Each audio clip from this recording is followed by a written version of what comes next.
Hello दोस्तों, आप सबका बहुत बहुत स्वागत है आपके अपने चैनल गणेशाय वर्ल्ड में। दोस्तों, आज हम क्लास 12th केमिस्ट्री में कोलाइड पढ़ेंगे। दोस्तों, हम 5th यूनिट तो पढ़ ही रहे थे, जो है हमारी सरफेस केमिस्ट्री। इसमें हमने दोस्तों एक पार्ट कंप्लीट कर लिया था। मतलब दोस्तों, इसमें जो यूनिट 5 है ये दो भागों में मिलकर बनी है, जिसमें से एक भाग में पूरा चलता है कोलाइड, और इसका जो पहला भाग है उसमें हमने एंजाइम, उत्प्रेरण, अधिशोषण, एक पार्ट उससे मिलकर बनता है। तो वो हमने सब कंप्लीट कर लिया है और आज से हम पढ़ रहे हैं कोलाइड, और ये जो बचा हुआ पार्ट है पूरा कोलाइड से संबंधित है। तो आपको अच्छे से समझना है, अच्छे से क्लियर करना है। बहुत अच्छा टॉपिक है, मजेदार टॉपिक है, ठीक है। बस उसको समझ के आप चलिएगा, ठीक है। तो दोस्तों, सबसे पहले हम इस कोलाइड को समझते हैं कि ये कोलाइड क्या है। तो दोस्तों, जैसे आप सभी को पता है, पदार्थ तो दुनिया में सभी चीजें होती हैं। दुनिया की प्रत्येक वस्तु क्या होती है? पदार्थ होती है। तो उसी प्रकार दोस्तों, जो कोलाइड है, ये कोलाइड भी एक पदार्थ होता है। या फिर दोस्तों हम ऐसा कह सकते हैं कि जो कोलाइड है एक ऐसा कण होता है या ऐसा पदार्थ होता है जो घुलनशील अवस्था में, मतलब जब इसको घोल दिया जाए तब घुलनशील अवस्था में जो पार्चमेंट पत्र होता है, फिल्टर पेपर टाइप का होता है ना, तो वो पार्चमेंट पत्र को या फिर जो जंतु झिल्ली होती है उस जंतु झिल्ली को पार नहीं कर पाता। क्या बोला मैंने? जो कोलाइड होता है ऐसे कण होते हैं या ऐसा पदार्थ होता है जो पार्चमेंट पात्र, क्या बोला मैंने? पार्चमेंट पात्र, फिल्टर पेपर टाइप का पार्चमेंट पात्र या जंतु झिल्ली को पार नहीं कर पाता है, ऐसा पदार्थ होता है, ठीक है। या पार भी कर पाता है तो बहुत मंद गति से, बहुत मंद गति से, धीरे धीरे, स्लोली चलता रहता है, ठीक है। तो ऐसे पदार्थों को हम कहते हैं कोलाइड कहते हैं। क्या बोलते हैं? कोलाइड कहते हैं। आपको समझ में आया? जैसे दोस्तों ये गोंद रहती है, अब ये गोंद है, इस गोंद को पिघली हुई अवस्था में, मतलब घुलनशील अवस्था में लेकर आ जाऊं तो ये घुलनशील अवस्था में जंतु झिल्ली को भी पार नहीं कर पाएगी। इसमें जो उपस्थित कण है ना, वो जंतु झिल्ली को भी पार नहीं कर पाएंगे और पार्चमेंट पात्र को भी पार नहीं कर पाएंगे, या पार कर पाएंगे तो बहुत धीरे धीरे पार कर पाएंगे। तो ऐसे पदार्थ कहलाते हैं कोलाइड। तो दोस्तों, जो गोंद हुआ वो कोलाइड हुआ। जैसे स्टार्च होता है वो भी एक कोलाइड होता है। तो स्टार्च तो आपने देखा ही होगा। एल्ब्यूमिन, अब एल्ब्यूमिन आपने नहीं देखा तो मैं बता दे रहा हूं दोस्तों, जो अंडे का सफेदी भाग होता है उस सफेदी भाग को एल्ब्यूमिन बोलते हैं, ठीक है। तो ये जो भाग होता है यह भाग भी जंतु झिल्ली या पार्चमेंट पात्र को नहीं पार कर पाता। जिलेटिन हुआ, इस टाइप के एग्जाम्पल ये कोलाइड के हैं, ठीक है। तो एक बार इसकी परिभाषा पढ़ लो। ऐसे पदार्थ, यह ऐसे पदार्थ या कण, मैं यहां पर कण भी लिख दे रहा हूं, या कण होते हैं जो घुलनशील अवस्था में पार्चमेंट पात्र या जंतु झिल्ली को पार नहीं कर पाते या बहुत मंद गति से पार कर पाते हैं, कोलाइड कहलाते हैं। ये कोलाइड के एग्जाम्पल रहे गोंद हुआ, स्टार्च हुआ, एल्ब्यूमिन हुआ, जिलेटिन हुआ। ये कोलाइड के एग्जाम्पल हैं। तो दोस्तों, आगे इन कोलाइड में उपस्थित कण, या फिर हम ऐसा कह सकते हैं कि इन कणों के कारण, इन कणों की प्रकृति के कारण जो विलयन होता है वो विलयन 3 प्रकार का होता है। क्या मैंने बोला दोस्तों कि जो कण होते हैं, इन कणों की प्रकृति के कारण, इन कणों के कारण जो विलयन होते हैं वो विलयन 3 प्रकार के होते हैं, ठीक है। जिसमें से दोस्तों जो हमारा पहला विलयन होता है वो विलयन होता है वास्तविक विलयन। कौन सा विलयन? वास्तविक विलयन। अब ये वास्तविक विलयन क्या होता है? तो दोस्तों जो वास्तविक विलयन होता है साधारण, जैसे हमने नमक और जल को घोल के बना लिया, नमक जल और शक्कर को घोल के बना लिया, तो ये विलयन हुआ, ये वास्तविक विलयन है। तो ये जो वास्तविक विलयन, जो साधारण विलयन होता है वही वास्तविक विलयन होता है। और हम इस पे बात करते हैं। दूसरा होता है दोस्तों कोलाइडी विलयन। कौन सा विलयन? कोलाइडी विलयन। ठीक है, अब ये कोलाइडी विलयन क्या चीज है उसको समझो। तो दोस्तों जैसे दूध हुआ, रक्त हुआ, दूध हुआ, रक्त हुआ, और इस टाइप से धुआं हुआ, है ना, धुंध हुआ, जैसे कोहरा हुआ, ये कोलाइड है। ये कौन सा विलयन है दोस्तों? कोलाइड है। आपको मैं और इसमें समझा रहा हूं। ठीक है, अब एक होता है थर्ड विलयन, जिसे हम बोलते हैं निलंबन। क्या बोलते हैं? निलंबन। ठीक है, अब ये निलंबन क्या चीज है? तो दोस्तों जैसे हमने देखा है कि हमने जल में रेत को मिला दिया, क्या जल में रेत को मिला दिया, है ना, या जल में हमने किसी गिट्टी को मिला दिया, या फिर कैसे ही कुछ इस टाइप के कोई ब्रूट पदार्थ को मिला दिया, तो जो कि ठीक ठाक तरीके से ना मिले, तो ऐसा जो विलयन बनेगा, जो मिश्रण बनेगा, वो मिश्रण कहलाता है निलंबन। क्या कहलाता है? निलंबन। और मैं इस पे बात कर रहा हूं तो एक हिसाब से दोस्तों इस निलंबन को हम मिश्रण भी बोल देते हैं। क्या बोल देते हैं? मिश्रण। ठीक है, चलो अब हम इन मिश्रण, जो वास्तविक विलयन, कोलाइडी विलयन या निलंबन हुआ, हम इन पे अब बात करते हैं। तो दोस्तों सबसे पहले हम इनके गुणों के आधार पर इन पे बात करेंगे। तो यहां पर हम एक पॉइंट आपको गुण का बना देते हैं कि ये क्या है? गुण। तो पहले तो दोस्तों यदि हम इस वास्तविक विलयन की बात करें, तो वास्तविक विलयन, कोलाइडी विलयन और निलंबन, इन सबको हम किसके आधार पे देख रहे हैं? कणों के आधार पर, कि इनमें कण किस प्रकार से रहते हैं, कैसा क्या, इन कणों के आधार पे देख रहे हैं। तो दोस्तों यदि हम पहले इनके कणों के आकार की बात करें, कणों के आकार की बात करें, तो दोस्तों जो वास्तविक विलयन होता है, इसमें जो विलय के जो कण होते हैं, क्या बोला मैंने? जो विलय के कण होते हैं, उनके कणों का आकार होता है 1 नैनोमीटर से कम। क्या बोला मैंने? 1 नैनोमीटर से कम। मतलब ऐसा विलयन होता है जिसमें जो कणों का आकार होता है 1 नैनोमीटर से कम होता है। मतलब बहुत छोटा होता है, बहुत छोटे छोटे कण होते हैं। ऐसे कण होते हैं कि इनको हम देख नहीं सकते, जो हमारी आंखें हैं उनके द्वारा नहीं देख सकते, सूक्ष्मदर्शी का उपयोग करेंगे तब भी नहीं देख सकते, हम किसी भी कारण से इनके कणों को नहीं देख सकते। आप खुद ही बताओ, यदि मैंने जल में नमक को मिला दिया, तो क्या जल में नमक को मिला दिया, क्या फिर उसके मुझे कण दिखते हैं कि नमक के कण कहाँ है भाई, जल के कण कहाँ है भाई, क्या दिखते हैं? नहीं दिखते ना। ठीक है, तो इसमें जो कणों का आकार है ना 1 नैनोमीटर से कम होता है, मींस बहुत छोटा होता है।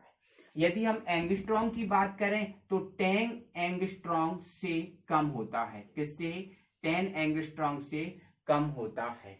और यदि हम इन कणों के आकार की मीटर में बात करें दोस्तों, तो वो होता है 10 to the power minus 9, 10 to the power minus 9 meter से कम होता है। ठीक है, आपको मैंने तीनों फॉर्म बता दी है। ठीक है, तो आपके एग्जाम में नैनोमीटर में पूछेगा तो 1 नैनोमीटर से कम होगा आपका आंसर, एंगस्ट्रॉम में पूछेगा तो 10 एंगस्ट्रॉम से कम होगा, और यदि मीटर में पूछता है तो 10 to the power minus 9 meter से कम होगा।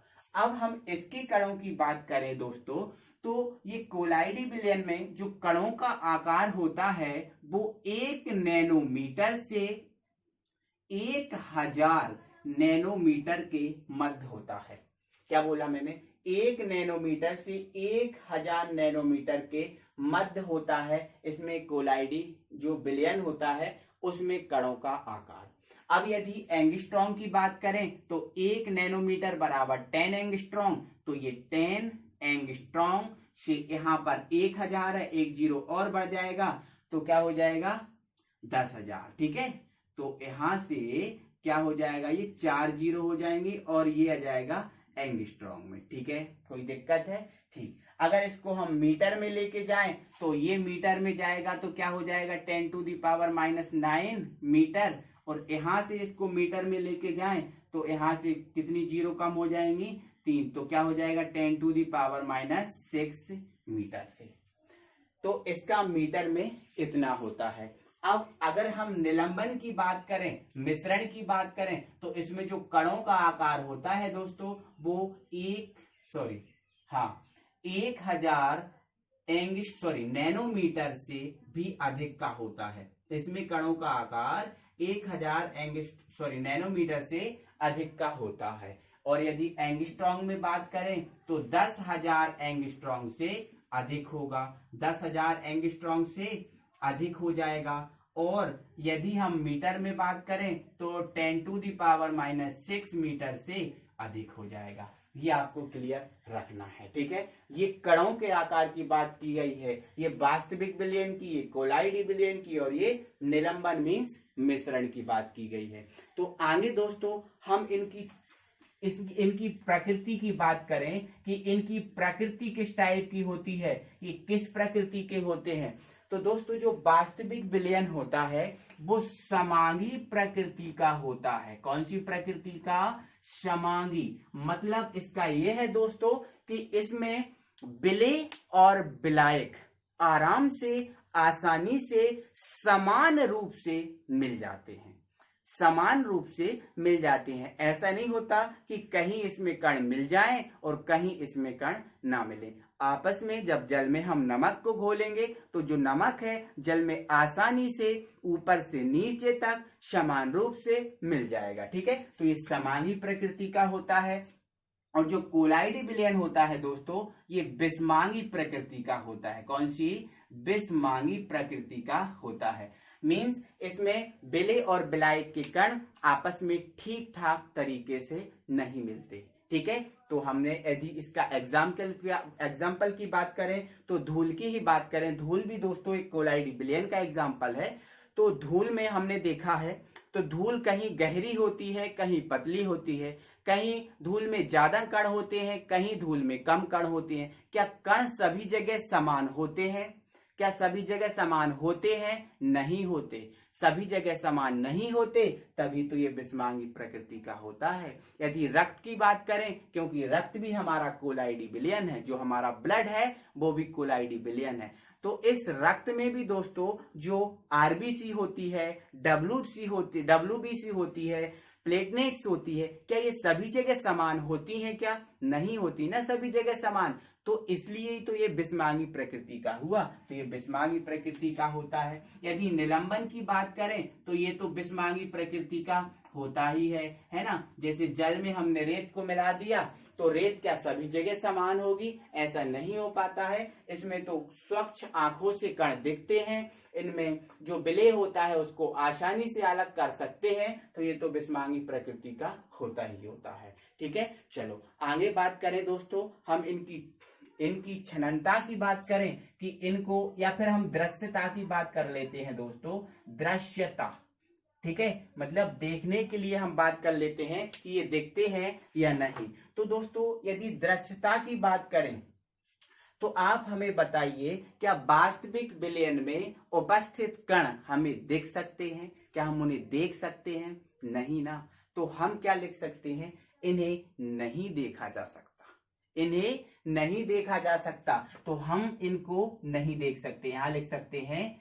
इन्हें नहीं देखा जा सकता, इन्हें नहीं देखा जा सकता, ठीक है। इन्हें नहीं देखा जा सकता। चाहे आप सूक्ष्मदर्शी का प्रयोग करो या किसी का भी प्रयोग करो, इनको हम नहीं देख सकते। अगर हम कोलाइडी विलयन की बात कर लें दोस्तों, तो कोलाइडी विलयन में जो उपस्थित कण होते हैं इनको हम देख सकते हैं, लेकिन अति सूक्ष्मदर्शी द्वारा।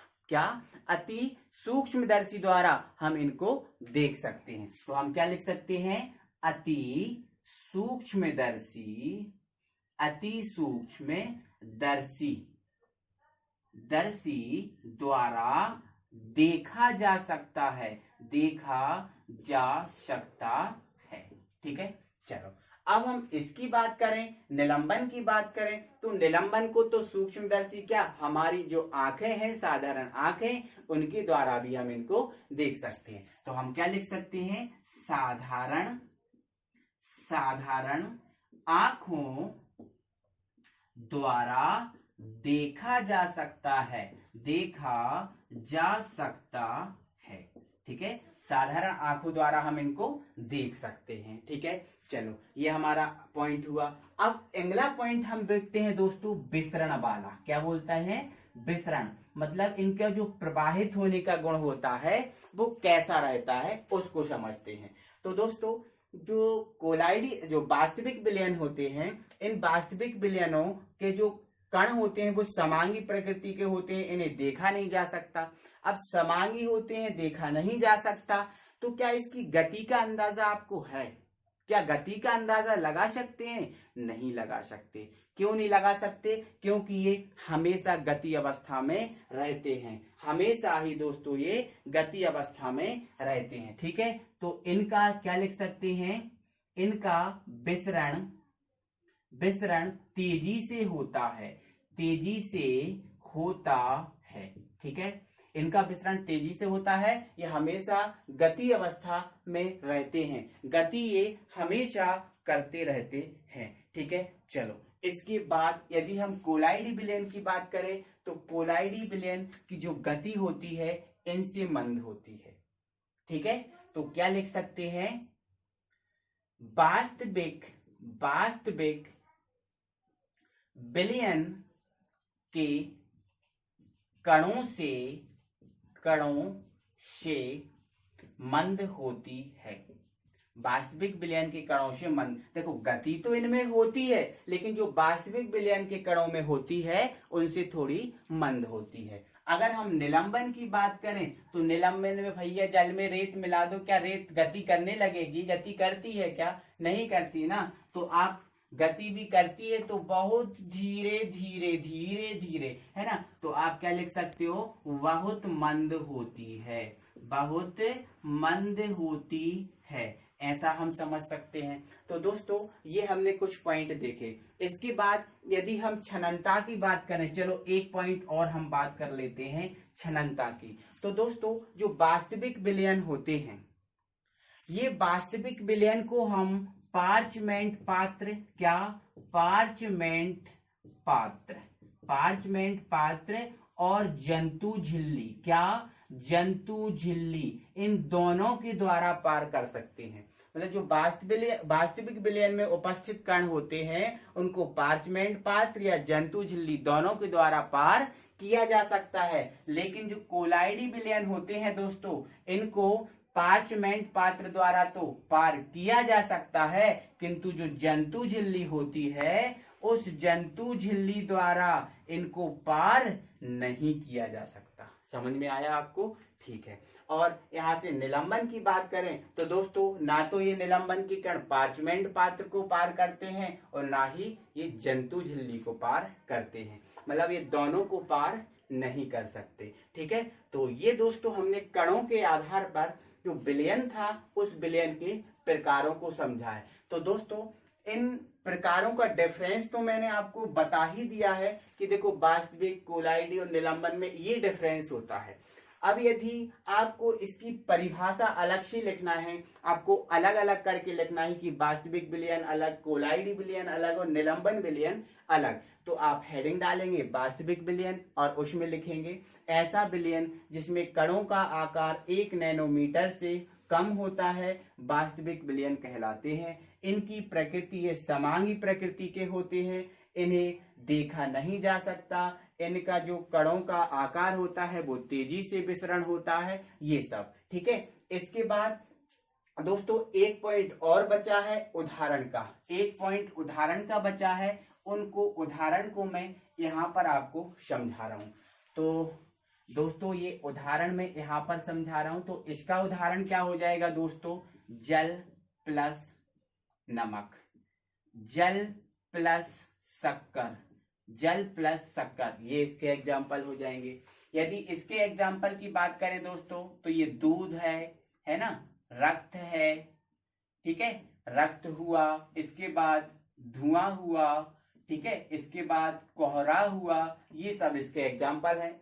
इसके बाद दोस्तों यदि निलंबन की बात करें तो ये मिश्रण का किसी का भी एग्जाम्पल ले सकते हो, जैसे जल प्रस, रेत हो सकता है, और भी हम इस टाइप के कई एग्जाम्पल ले सकते हैं। तो दोस्तों आपको जैसा लिखना है, जैसा समझना है, आप हर प्रकार से इसको समझ सकते हैं। आपकी कॉपी में इसको आप राइट कर सकते हैं। तो दोस्तों हम आज इतना ही पढ़ेंगे, और दोस्तों अगली वीडियो में हम कोलाइडी विलयन पढ़ेंगे। अगली वीडियो में अभी हमने कोलाइडी विलयन पढ़ा है इतना, लेकिन ये हमारे लिए सफिशिएंट नहीं है। अब हम कोलाइडी विलयन के कई प्रकार से वर्गीकरण करेंगे, विलायक और विलेय के आधार पर, अवस्थाओं के आधार पर, इन 2-3-4 प्रकार से हम इनका वर्गीकरण करेंगे। तो इनको हमें समझना है, पढ़ना है। तो दोस्तों आज के लिए बस इतना ही। आपको अच्छा लगा होगा, मजा आया होगा। आई होप कि आपको बहुत अच्छे से समझ में आया होगा। तो दोस्तों आप वीडियो को लाइक करें, यदि नए व्यूअर हैं तो चैनल को सब्सक्राइब करें, बेल आइकन को भी प्रेस करें, ताकि समय समय से आपके पास नोटिफिकेशन पहुंचता रहे। अगले वीडियो में हम फिर मिलेंगे, तब तक के लिए थैंक यू वेरी मच।